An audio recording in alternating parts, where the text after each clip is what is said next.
Bonjour, bienvenue à tous sur ce webinaire.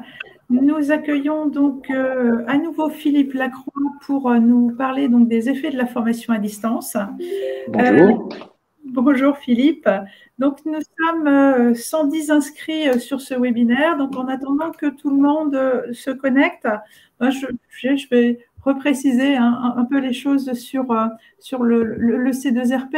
Je remarque que que vous êtes une certaine fidélité qui s'installe auprès des participants. C'est pour ça que j'hésite à redire totalement la même chose que sur les précédents webinaires.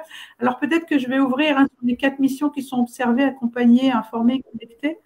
C'est peut-être de faire un focus sur la veille que les formateurs sont amenés à faire dans le cadre notamment des indicateurs Calliope.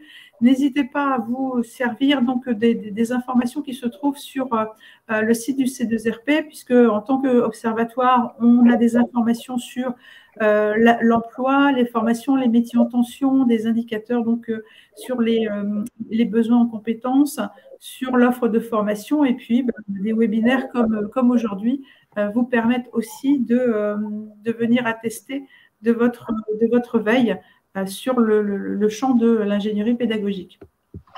Alors, toujours l'accès playlist, là, donc vous voyez 3 liens directs, enfin 3 liens interactifs. C'est l'accès à la playlist, la page dédiée, le programme 2022, tout simplement donc, pour vous faciliter la réinscription éventuellement ou éventuellement faire un point sur ce qui a déjà été vu l'année dernière. Voilà, donc ça arrive au fur et à mesure. Donc voilà, bienvenue donc à tous. Et puis je laisse la parole à Philippe qui va donc animer ce webinaire d'aujourd'hui. Juste, pardon, je me permets, Philippe, juste un petit point. Vous avez la possibilité donc de télécharger le support directement. Donc vous avez un petit symbole qui vous permet de le faire. Voilà. Sinon, vous avez l'habitude, l'onglet questions pour échanger avec nous. Voilà, bon webinaire à tous. Bonjour à toutes, bonjour à tous. Je suis content d'être à nouveau avec vous aujourd'hui pour 45 minutes. C'est un petit moment qui nous est personnel et on va aborder un sujet complémentaire au précédent webinaire.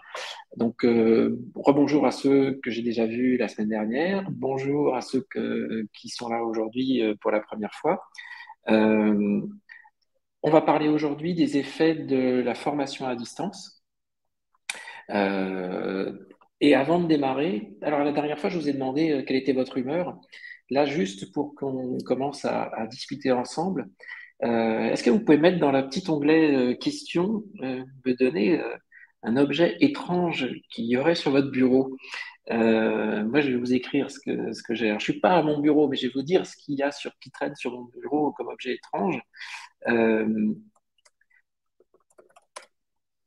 voilà, il y a ça sur mon bureau. Alors, j'ai pas dit honteux comme objet. Hein. Quel objet étrange pourrait-il y avoir sur une plaquette de chocolat? Je peux pas, j'ai piscine. C'est très bien, rigolo comme badge. Un nœud papillon en papier. Alors, je fais ça parce que malheureusement, on se voit pas vraiment. On se voit comme ça. Et puis, on n'a pas la possibilité de voir autre chose. Et là, ça nous connecte un petit peu plus. C'est sympa. Un Bouddha, une coccinelle, une statuette de Ganesh, un cintre, un flacon d'huiles essentielles, un cercle imprimé en 3D, un crocodile coach. Ah, très bien, le crocodile coach. Et c'est efficace, Virginie. Il coache bien le crocodile. Alors, hop. Qu'est-ce que vous avez d'autre? Ça dépend des jours. Des pièces en chocolat, une sorte de sac à dos. Ah, il va falloir songer à le réparer, le sac à dos. Bon, un pot de miel, très bien. Ok. Bah, merci de ce petit moment un peu plus intime pour se détendre. On va parler aujourd'hui des effets de la formation à distance. Alors, on se retrouve là dans le programme des webinaires. On se retrouvera jeudi prochain. Puis entre-temps, on aura une activité asynchrone. comme celle que je vous avais proposée une fois. Je vous en parlerai à la fin de ce webinaire, ce que j'attends de vous et ce que je vous propose comme activité. Alors, les effets de la formation à distance, trois moments. Présence versus distance, quelle différence? On va essayer de creuser ce point-là. Qu'est-ce que ça change d'être à distance? Comment est-ce qu'on fait pour maintenir une présence de qualité à distance? C'est toute la question, hein, quand on est formateur, bon formateur, expérimenté, avec plein de choses qu'on apprécie, avec lesquelles on est à l'aise, et puis quand on se retrouve éloigné des gens qu'on doit former, comment est-ce qu'on peut essayer d'avoir toujours cette relation privilégiée et de qualité avec des personnes à distance? On va essayer de traiter ce point-là. Et puis, on va avoir cette activité intercession qui, justement, va vous demander de réfléchir à tête reposée et d'être créatif et de vous enrichir les uns des autres. Et ça sera une mise en bouche pour ce qui nous attend dans les autres thématiques des autres webinaires. Et puis, comme d'habitude, vos questions au fil de l'eau. Moi, j'ai un œil sur le flux de questions, mais j'aime bien répondre aux questions. Aux contradictions, si vous n'êtes pas d'accord, alors exprimez-vous, parce que moi j'adore les gens qui ne sont pas d'accord, parce que ça oblige à réfléchir différemment. Et puis, donc, n'hésitez pas à m'interrompre tout au long de cette petit moment passé ensemble. Présence versus distance, on va essayer de creuser les différences entre les deux. Alors, vos idées, vos expériences, vos remarques, vos réflexions, comme d'habitude, on va essayer de commencer avec un petit partage, un petit brainstorming entre nous. Je vous propose de vous connecter sur WooClap. C'est facile avec votre téléphone en flashant le code ou en ouvrant un second onglet de votre navigateur et en tapant wooclap.com/C2RP. Cette fois-ci, j'ai pas fait de faute sur le code. C2RP 290922 parce qu'on est le 29 septembre 2022. Et je vais vous mettre dans l'onglet des questions le lien direct. Comme ça, vous n'aurez plus qu'à copier-coller. Donc, dites-moi donc ce que présence versus distance, qu'est-ce que ça évoque pour vous? Et je vais vous mettre, voilà, vous demander de voter et de me dire présence versus distance, quelle différence? Alors, je vous laisse vous connecter et puis je vais projeter ce que vous me dites. Comme ça, tout le monde en profitera. Alors, j'ai déjà. Alors apparemment, le code n'existerait pas, Philippe. Il y a des messages en ce sens. C2RP 290922 si. Alors je vais flasher. Sinon, il suffit de le taper dans le navigateur. Je vais vous le réafficher.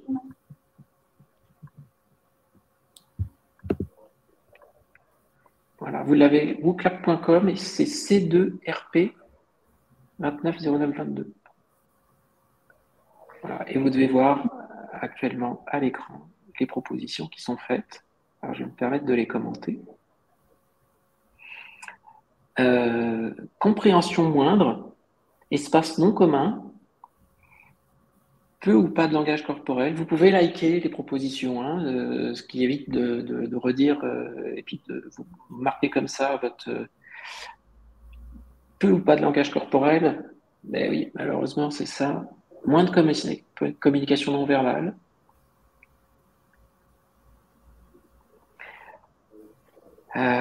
Moins d'émotions, tout à fait. Multi-activité. Distance plus condensée, plus efficace, moins de bavardage. Mais est-ce qu'on perd des choses en perdant un petit peu de temps? Est-ce que l'objectif est toujours d'être optimum? Est-ce que finalement tout ce qui est considéré comme des moments de non-formation ne contribue pas à une meilleure formation? C'est risque de distraction plus fort, tout à fait, c'est important. On peut adapter le rythme à l'apprenant, ça c'est effectivement une dimension plus positive. Plus difficile de faire circuler l'énergie.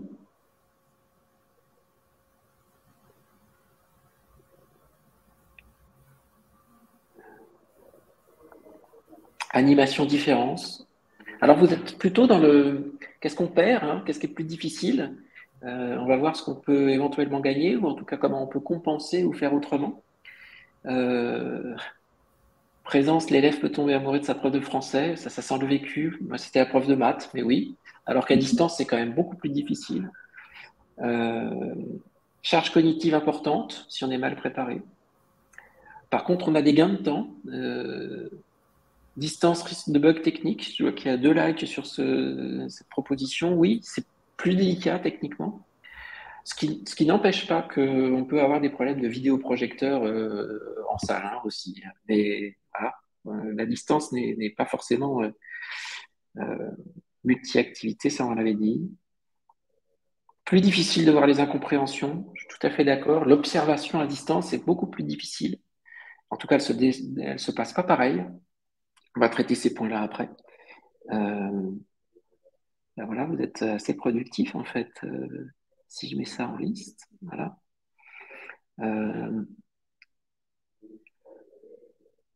Moins de fatigue avec les déplacements. On touche plus de monde géographiquement, plus de variété d'activités.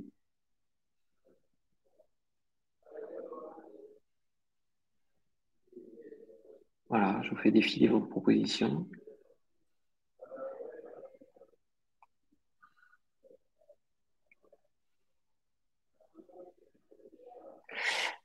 Merci pour ces propositions. Je vais reprendre hop, le partage de mon document et on va essayer de creuser les différents points.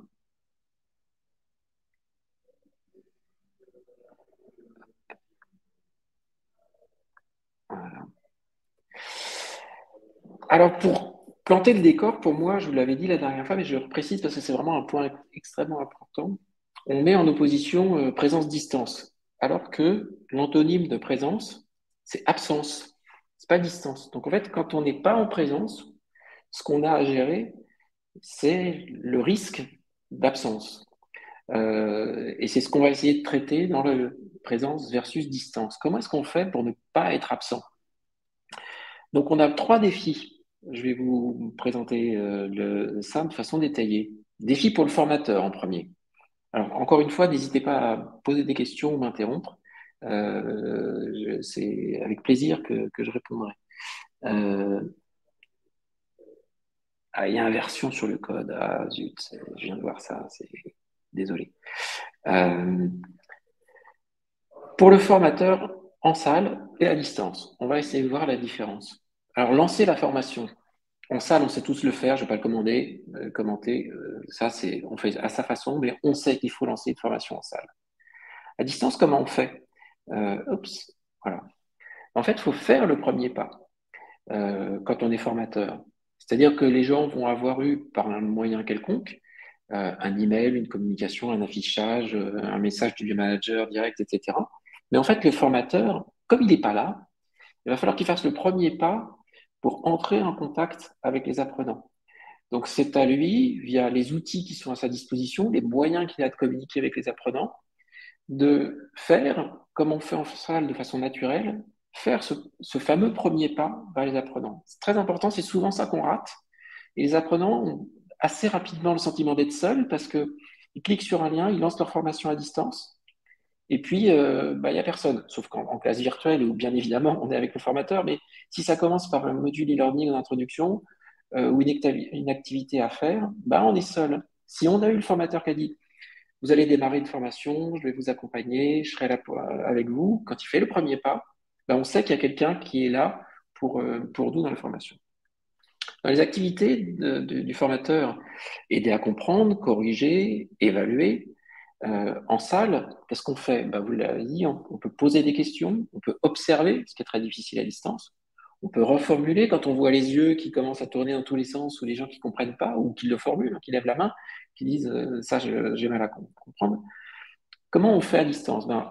À distance, on a des contacts proactifs, c'est-à-dire qu'au fur et à mesure de l'avancement, au bout de quelques jours ou quand on a des alertes dans une plateforme, dans l'outil qui gère le parcours de formation, quand le formateur sait qu'on en est à temps d'avancement, et qu'on juge que c'est le moment de refaire un petit coucou, même si on n'a pas été sollicité par les apprenants, ben, on prend un contact. On dit ben, j'espère que ça se passe bien pour vous, cette première partie, ce premier module, ou cette première semaine, ou ces premiers jours de formation. Euh, on va corriger les exercices. Alors bien évidemment, même si la plateforme elle propose ou les activités pédagogiques proposent des autocorrections ou des corrections automatiques, c'est intéressant que le formateur il ait un regard sur ce qui a été produit par l'apprenant et qu'il fasse un petit message, soit global, soit individuel, et puis on verra par quel moyen, qu'il fasse des commentaires sur des résultats. C'est important d'aider à comprendre, de corriger, d'évaluer. Il peut regarder ce qui a été fait par l'apprenant, même s'il a une bonne note, voir qu'à un moment donné, il s'est trompé sur quelque chose et on peut revenir vers lui en disant, si vous voulez une explication, n'hésitez pas à me demander, ou je peux me permettre de vous reformuler ça différemment, ou de vous inciter à regarder cette ressource complémentaire. Enfin, le formateur, il doit faire ce qu'on fait en salle. Quand on voit qu'il y a des difficultés, mais on les voit, c'est tellement facile en salle. À distance, on ne les voit pas, c'est bien plus difficile. Ben, il faut avoir cette démarche d'aller observer avec les éléments qui sont à notre disposition pour aider les gens à comprendre et à progresser. Motiver, encourager, c'est assez facile. Vous parliez du langage corporel, un clin d'œil, un petit sourire, un petit hochement de tête. Quelquefois, c'est des choses qui suffisent à donner l'accompagnement, la petite impulsion, la, la connivence qui va lier le formateur et les formés.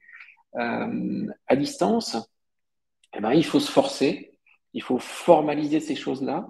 Donc, il faut commenter la progression. Il faut dire, bah, vous en êtes déjà à un tiers, bravo, c'est bien.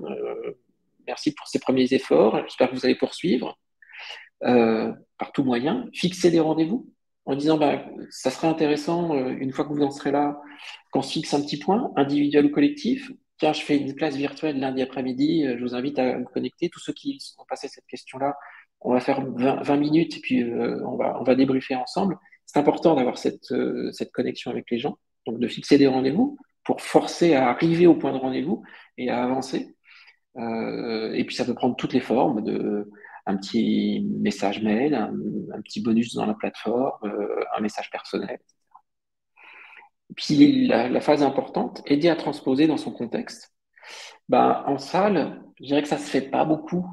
C'est quand le formateur prend sa casquette de coach, quand il a la possibilité, une fois que la formation est terminée, d'être encore en contact avec les apprenants. En présentiel, c'est super rare, ça arrive, mais c'est rare. Là, au moins, c'est un avantage de la distance, c'est qu'on ne se quitte pas facilement à distance. On peut plus facilement rester en contact à distance. Donc, on peut rester disponible pour répondre aux questions. On peut dire, bah, je suis là encore connecté à la plateforme ou avec les moyens qu'on a mis en place pour interagir ou communiquer ensemble. Je suis encore là pendant 2 mois, 3 mois. Vous pouvez me solliciter, refaire régulièrement des petits points. Ça, c'est un avantage de la distance. Je suis un peu comme vous dans vos commentaires. Il y a des points qui, bah, quand on aime bien le présentiel, qu'on est hyper à l'aise, quand on est satisfait, que ça soit formateur ou apprenant, on a l'impression qu'on perd des choses à distance. Au moins, ça, c'est un élément important de pouvoir rester en contact plus facilement à distance. Alors, je vais jeter un petit coup d'œil, voir si vous avez mis des remarques ou des questions. Non? OK. Donc, n'hésitez pas à me dire si vous avez des points avec lesquels vous n'êtes pas d'accord. Je suis pas exhaustif, j'ai essayé de, comme on n'a que 45 minutes, d'aller à l'essentiel. Alors, il y a un deuxième défi, c'est pour le former. Parce que on a vu la transformation très rapidement de posture ou de façon d'interagir avec les apprenants que doit avoir le formateur dans les différentes situations. Mais pour le former, en salle à distance, qu'est-ce qui change? Bah, démarrer la formation, encore une fois en salle, on sait tous faire, je ne vais pas commenter ça. À distance, il y a quand même un petit engagement que doit avoir à minima la personne qu'on forme, et ça, c'est l'encadrement, l'entreprise, la structure, le manager, les collègues, qui doivent essayer de donner la même valeur à la formation à distance qu'elle a aux yeux des personnes qu'on forme quand elle est en salle. Quand elle est en salle, on n'a pas tout à fait le choix, on y va. Et donc on est présent, et donc forcément on est ouvert et connecté avec le démarrage de la formation. À distance, c'est tellement facile, noyé dans le flot de mails, dans le flot de communication, quelque chose qui est fugace, cette petite information qu'on a que la formation est disponible et qu'elle va démarrer bien, qu'elle a démarré, bah, il faut faire cet effort de dire c'est une formation comme les autres, donc il faut que je dise la com, que je vois quand est-ce que ça démarre, quand est-ce que ça finit, combien de temps ça va me mobiliser. Et j'étale ce temps sur quelle période et quand et comment. Je vous donne juste un exemple. 20 heures de formation, l'équivalent de 3 jours. On pourrait se dire, à distance, 20 heures de formation, ça passait comme qui rigole. Quand on est en 3 jours de formation, c'est simple, hein, on l'a bloqué sur un agenda. Pendant 3 jours, on n'est pas à son poste de travail, on est en salle. 20 heures, on peut se dire, bon, allez, sur 15 jours, un mois, ça va s'aller facilement. 20 heures, sur un mois, c'est 1 heure par jour. Aïe, 1 heure par jour à mettre dans l'agenda, c'est pas facile. Et même si je bloque 1 heure par jour et que pour une bonne raison, une journée, je fais pas 1 heure, c'est-à-dire que le lendemain, c'est 2. Et si pendant une semaine, je fais pas la formation pendant 3 ou 4 jours, ça veut dire que le week-end, si je veux pas être en retard, c'est 4 heures que je dois passer en plus. Et on sait très bien que malheureusement, c'est quelquefois comme ça que ça se passe. C'est le samedi ou dimanche soir qu'on rattrape un peu son retard en formation à distance.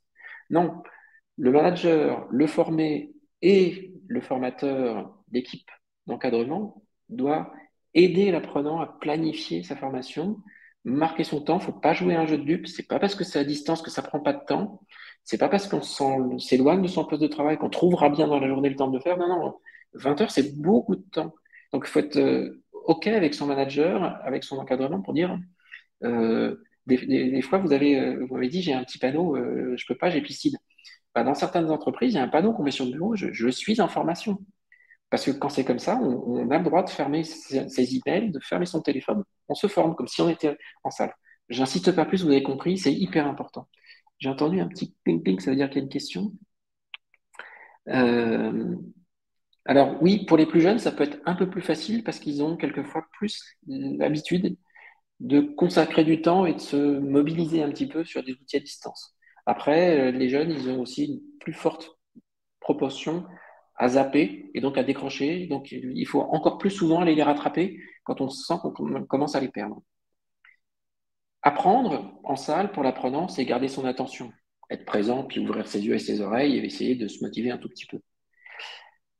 À distance, c'est plus compliqué parce qu'on n'est pas porté par le groupe, on n'est pas porté par les petits encouragements non verbaux ou formels du formateur. Il faut mobiliser ses capacités d'autodidaxie. On en a tous, mais on a pris quelquefois une habitude de se laisser pousser par le formateur ou le dispositif ou le groupe. Là, il va falloir encore plus mobiliser ses capacités d'autodidaxie alors qu'elles le sont spontanément et naturellement quand on est dans une salle avec un groupe.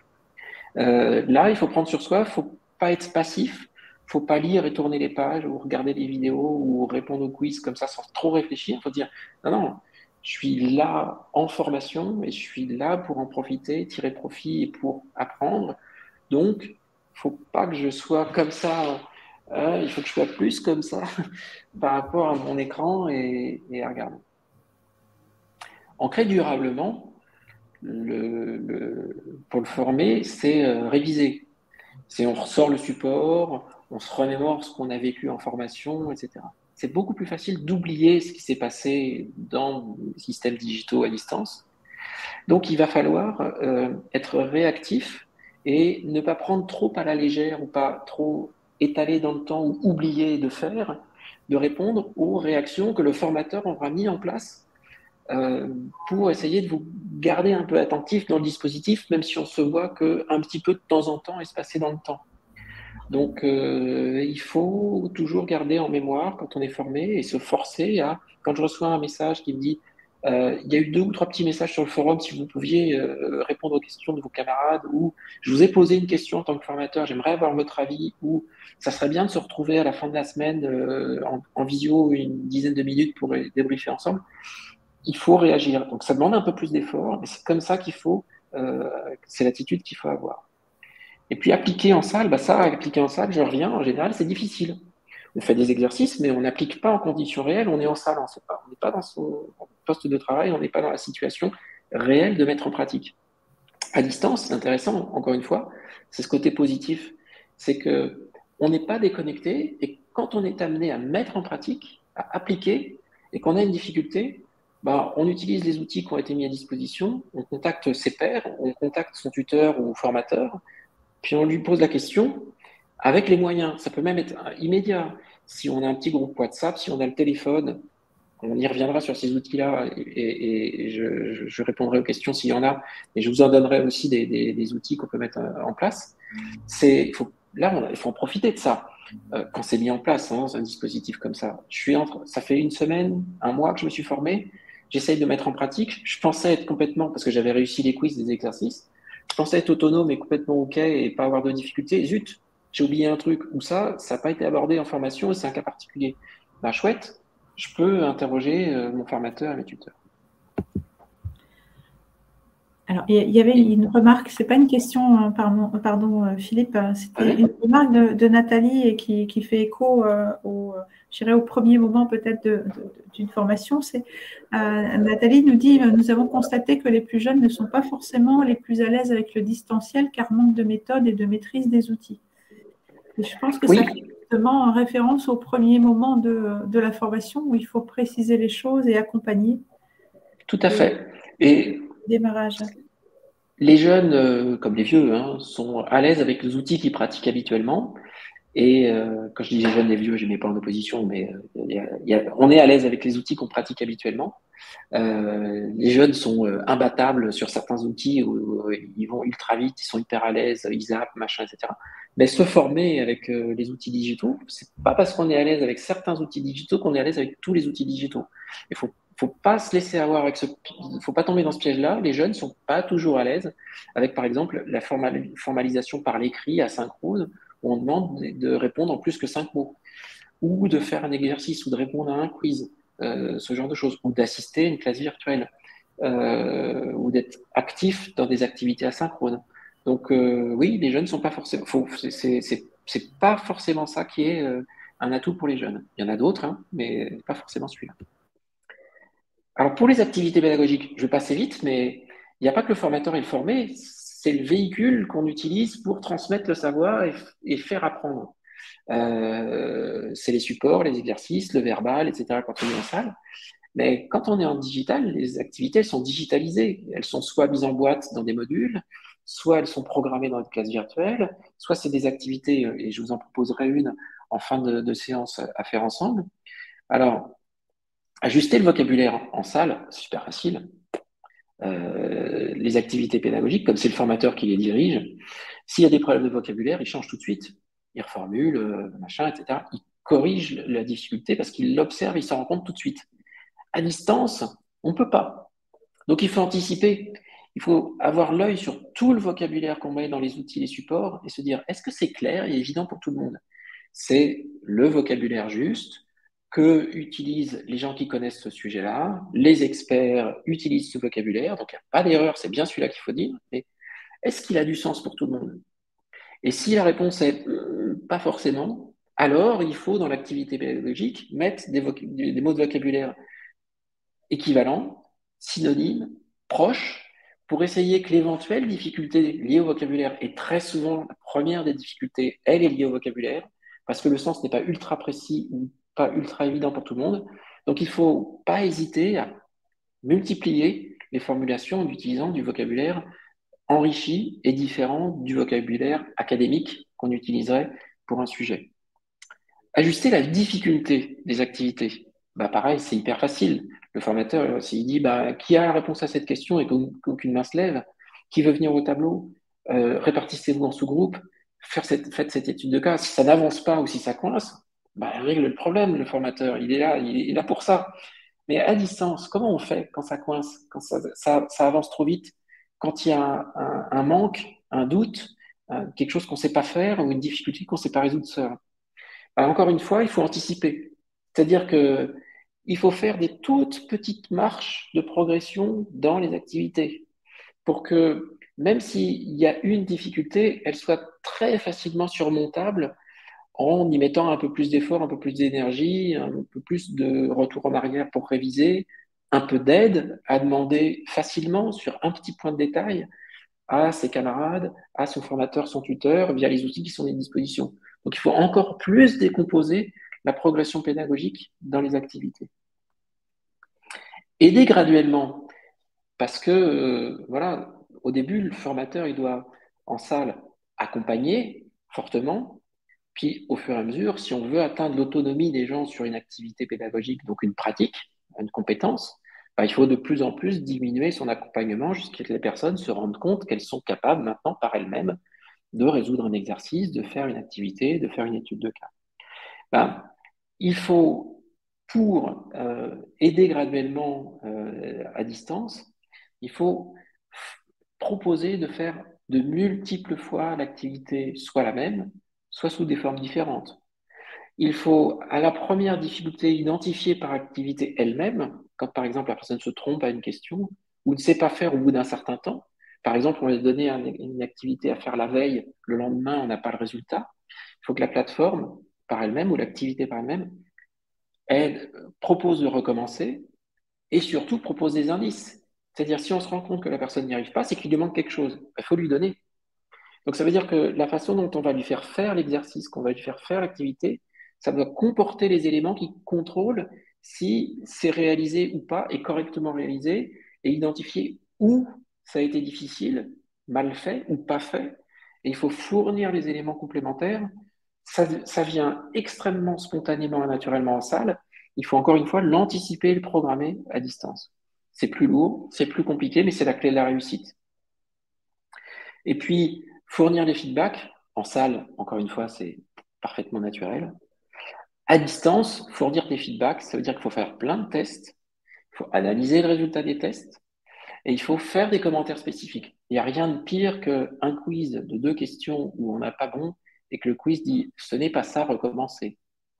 Est-ce que recommencer, ça va m'aider? Si on a fait dans un quiz sur la première question, on a 4 propositions, dont une piège qui est justement une qu'on a mis là, parce que c'est une incompréhension habituelle, c'est un faux ami, c'est une erreur habituelle que font les gens. Si la personne ne réussit pas cette question-là, il faut qu'il y ait un commentaire particulier pour cette 4e proposition, qui est justement le piège dans lequel le piège classique d'incompréhension ou d'ambiguïté dans laquelle la personne est tombée. Et il faut lui dire, effectivement, on pourrait penser que c'est ça, mais en fait, si vous rappelez bien ce qu'on a vu juste avant, ce qui vous a été expliqué, vous voyez, cette petite différence, c'est là qu'elle s'applique. Donc, vous voyez, ça, si en réalité vous êtes amené, vous êtes confronté à cette situation, ça tombe bien, là on est là pour se former, vous n'avez pas réussi, vous êtes tombé dans le piège, c'est pas grave, je vous réexplique. Et comme ça, quand ça vous arrivera, quand vous serez confronté à la même situation en vrai, l'erreur, vous ne la referez pas. C'est tout ça qu'il faut mettre dans les activités pédagogiques à distance. C'est beaucoup plus complexe parce qu'il faut tout anticiper, tout prévoir, mais c'est la clé de la réussite. Alors que c'est vrai que c'est plus compliqué puisqu'on le fait tellement facilement en salle quand on est face aux gens. Est-ce que vous avez des petites remarques, des réactions par rapport à ça avant de passer à la deuxième partie? Alors, pas de remarques sur le volet question. Je pense que tout est clair et vous pouvez poursuivre. Mais alors, n'hésitez j'espère que pas. je vous effraie pas en vous disant que c'est plus compliqué, qu'il y a plein d'autres choses à faire. C'est les premières fois qu'on fait ça, c'est-à-dire qu'on essaye de mettre en boîte dans des dispositifs digital, tout digital ou hybride, tout ou partie d'une partie de la formation, quand on la digitalise, ça peut paraître compliqué. Mais en fait, quand on digitalise, on a une fois le travail à faire et après, l'outil travaille à notre place. Alors qu'en salle, on est à chaque fois amené à faire le travail. Donc en fait, ce temps qui nous paraît beaucoup plus lourd, beaucoup plus long, on le fait qu'une fois. Donc ça s'équilibre au final. On est d'accord, Sylvie, c'est surtout assez long. Mais en fait, le temps, si on le prend, on le gagne après, quand on a pris ce temps de... Deuxième partie, comment maintenir une présence à distance? Alors je vais faire plus... Vous allez voir, c'est plus simple. Plus simple et pas plus simple, mais il y a moins de choses à dire. La présence à distance, c'est gérer une communication, une présence au bon moment, avec les bons outils, avec le bon ton. C'est ça, avoir une bonne présence, une présence de qualité à distance. Merci pour Frédéric Le, tout à fait. Je vois que on est en phase. Alors, les bons moments, les bons outils, le bon ton. Dites-le moi sur Google Clap ça se passe comment? C'est un petit brainstorming. Donc, le code C2RP 290922. Je vais vous remettre ça dans les questions.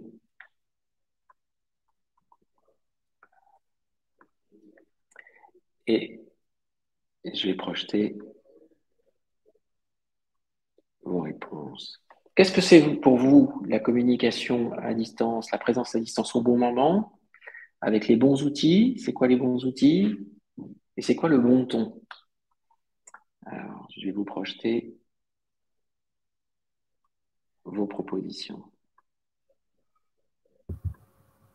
Donc, avec la même difficulté, hein, c'est-à-dire que le code. Je me suis trompé dans le code. Mais en fait, à l'inversion des deux lettres, entre C2RP et CR2P, je pense que le CPP aussi, voilà. Donc, bon, je suis désolé. C'est à ça qu'on voit que c'est moi qui tape les trucs. Je suis le roi de ce genre de faute. Je suis désolé. Alors, interaction régulière, à la fin du visionnage d'un module, rebondir sur les temps forts, à minima une fois par semaine, avec des outils d'échange, ceux connus par le plus grand nombre, merci, facile d'accès, le bon ton. Quelles sont vos propositions sur le bon ton?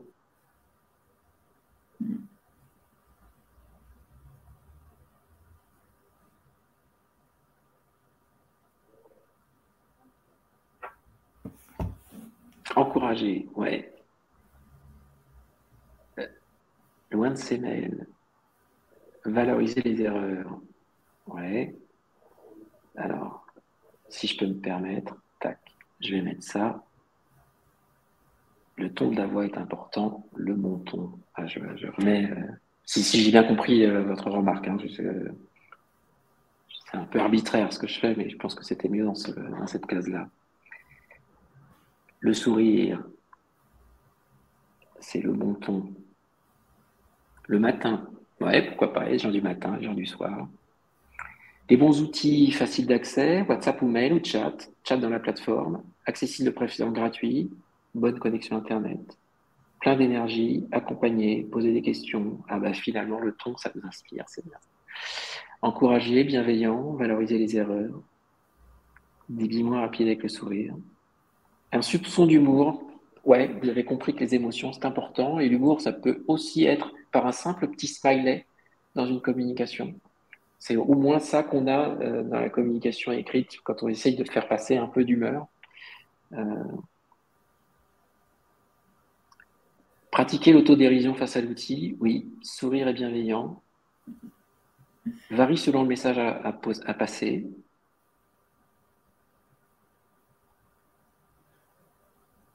Interdire toute notification qui pourrait interférer. Alors, interdire, suggérer de s'isoler un peu quand on se forme ou quand on doit échanger pour éviter de papillonner et se disperser et donc profiter moins, mais après, chacun fait comme il veut et on n'est pas toujours dans les conditions qui permettent de faire ça. Bon, très bien. Merci pour votre proposition. Je vois le temps qui file et j'aimerais pas déborder parce que j'ai pas l'habitude de faire. Merci. Je crois que vous avez tout dit, enfin presque tout. Donc, je vais revenir sur la suite. Hop, ça me demande une petite manip, mais c'est pas long. Voilà. J'essaie de résumer. Alors, vous en avez dit plus. Je vous éventuellement vous fournirai le support avec les mots clap. Voilà, les bons moments, c'est avant un besoin identifié. C'est essayer d'être proactif. Régulièrement à l'improviste, j'aime bien ça. Vous l'avez dit, donc je ne vais pas tout redire. Dans les bons outils, il y a le mail. Un outil, tout le monde sait s'en servir, mais il y en a trop. Donc, pas forcément le meilleur outil, mais en tout cas, c'est un bon outil. SMS, WhatsApp, les messageries intégrés, les visios, les classes virtuelles, et prendre son téléphone et appeler les gens. Alors, ça dépend si on accompagne 20 personnes ou 250. Mais c'est super agréable le téléphone, ça fait passer la voix, les émotions, on peut prendre rendez-vous, on peut laisser un message téléphonique, on est sûr qu'on se fait rappeler, etc. Le bon ton, vous, puis éventuellement le tu si c'est nécessaire, Le bon ton, c'est dans une continuité, c'est-à-dire pas de rupture de tonalité, même s'il faut moduler en fonction de ce qu'on a à dire. Constructif, vous l'avez dit, positif et amical et ouvert au dialogue. Dans les outils, les messageries intégrées aux plateformes, les forums, etc., pourraient sembler être les plus pratiques. Je ne vais pas tous les commenter, mais je vous parle au moins de cela. Pourraient sembler être les plus pratiques. Sauf que quand on n'est pas connecté à la plateforme, on ne sait pas qu'on a eu des messages ou qu'il y a des questions à répondre. Tous les autres arrivent dans notre vie de tous les jours, dans notre quotidien. Les mails, les SMS, les appels téléphoniques, WhatsApp. Si vous pouvez privilégier ces outils, vous avez plus de chances d'être connecté correctement avec les gens. Même si ça paraît plus naturel d'utiliser les messageries intégrées aux plateformes, c'est pas là où on est le plus facilement atteignable. Alors, être présent à distance, c'est un don d'ubiquité. Et ça, c'est pour préparer l'activité à distance dont je vais vous parler dans 1 minute. Un formateur en salle, c'est facile. Un formateur en salle, et il fait tout. Le formateur en salle, il doit avoir des présences à distance. Il doit être la seule personne ou une équipe qui aide, qui apporte de l'assistance technique ou psychologique, qui fait du soutien pédagogique et qui fait de l'évaluation ou du coaching à post-formation. Et à distance, si on peut avoir ce genre de présence, ce genre de communication, ce genre de lien avec les apprenants sur ces 3 volets, si c'est le formateur qui fait tout, c'est idéal. Encore faut-il qu'il y ait le temps et la disponibilité. En général, on n'est pas mobilisé à 100%. Par contre, il faut qu'il y ait quelqu'un qui soit d'astreinte pour être réactif. Ne serait-ce que répondre à une question sur un sujet très pointu en disant « La question est prise en note, on la fournit à un expert, demain ou après-demain, vous aurez une réponse. » Mais ça, c'est important d'être réactif. Et quand on met en place un dispositif à distance, il faut qu'il y ait une personne, une équipe, mais qu'il y ait une astreinte à être réactif aux sollicitations. Et il faut bien évidemment, comme on l'a vu avant, être proactif pour rentrer en contact avec les personnes. Le don d'ubiquité. Alors, je vous propose une petite activité intercession qui est co-construction d'une activité pédagogique asynchrone tutorée. Donc, je vais vous demander de réfléchir via un petit outil Google, un Google partagé, une feuille Google partagée, de me dire, je vais vous donner le sujet de cette activité, de me dire quelles sont vos bonnes idées pour que l'objectif pédagogique soit atteint. L'objectif pédagogique de cette activité, c'est comprendre et appliquer la règle de 3. Alors, je vous ai donné 2 liens, comprendre ce que c'est qu'en théorie la règle de 3, puis il y a quelqu'un qui vous explique par la pratique. Je vous ai mis le lien. Votre mission, c'est quelles activités pédagogiques proposez-vous pour que les gens qui la suivent comprennent et appliquent la règle de 3. Et surtout, quels sont les rôles du formateur-tuteur associés à ces activités. Et pour faire cette activité, je vous ai mis le lien vers un Google Drive que je vais vous projeter pour vous le présenter. Hop.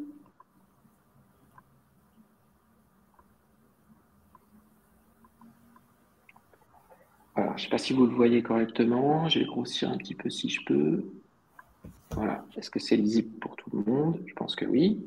Donc c'est une feuille de calcul, toute simple, enfin c'est une petite feuille. Je vous ai mis un exemple. Je vais vous demander l'activité, vous en proposez une, plusieurs, c'est pas forcément un ordre chronologique, c'est toutes vos propositions. Vous dites qui l'a proposé, c'est un exemple. D'écrire ce que vous pensez faire pendant cette activité, et puis quel est le rôle du formateur-tuteur? J'ai pas mis de S, mais ça peut être, si vous êtes ambitieux, une équipe de personnes qui accompagnent. Qu'est-ce qu'il fait avant l'activité? Qu'est-ce qu'il fait durant l'activité? Qu'est-ce qu'il peut faire après l'activité?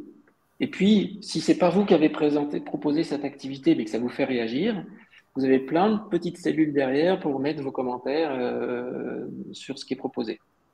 Donc, à vous de remplir les lignes suivantes avec le lien que je vous ai donné. C'est ouvert à tout le monde, il n'y a pas besoin de se connecter. Il suffit de cliquer sur le lien et vous y êtes. Et j'attends vos propositions. Alors, je vous ai mis 2 petits tips. Comment faire de la mise en forme dans les cellules, parce que souvent on se casse la tête. Donc, écrivez dans Word, faites copier-coller. Ou alors, juste le truc que les gens ne savent pas faire, c'est comment on peut faire un saut de ligne? Ben, c'est super simple, il suffit de faire Alt et Entrée, puis ça fait un saut de ligne dans les cellules. Voilà. C'est une petite activité super simple que je vous propose de faire d'ici la prochaine fois. Et voilà, ben, écoutez, il est Oui, 1 minute oui, oui, il est presque là. Oui, oui. Voilà. Alors, juste Philippe, pour reformuler, l'activité, c'est la même pour tout le monde? C'est une activité autour de la règle de 3, c'est ça ou... C'est ça, c'est la même pour tout le monde. Si vous Ok, deviez concevoir une activité pédagogique à distance qui fait comprendre et qui aide aux gens à appliquer la règle de 3, c'est quoi? Qu'est-ce que vous leur faites faire? Et quel rôle a le tuteur, formateur pour accompagner les gens à faire correctement cette activité? Le avant, pendant et après. Comment vous imaginez rester en contact, avoir un contact de qualité avec les apprenants qui vont suivre cette activité? d'accord. Ok, merci Philippe. Ben voilà, on termine avec les règles habituelles, enfin les consignes habituelles. Si vous avez d'autres questions, l'équipe professionnalisation qui nous permet techniquement de vivre un webinaire dans les meilleures conditions, donc est à votre écoute. Je vous ai remis également donc les éléments de programme. Vous avez les liens dynamiques pour vous inscrire aux prochaines réunions, aux prochaines sessions. Voilà, merci de votre participation. Je vous renverrai donc, Philippe va me communiquer donc les réponses WooClap et donc je vous renverrai un support qui intègre ces éléments de WooClap. Voilà, merci de votre participation et donc à la semaine prochaine. Au revoir. Bon après-midi, à bientôt. Au revoir.